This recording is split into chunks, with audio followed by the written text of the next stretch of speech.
How to fix Duolingo sound problem. What's up guys, today I will show you how to solve and fix this issue right now. Let's do it. Just open the settings of your device, click next at apps option and right now search for Duolingo and click. Scroll down this list, click on storage option, click clear cache right now and back, click here at force, stop and click OK.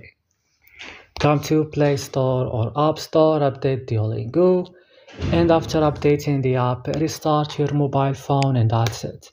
Don't forget to like and also subscribe and bye.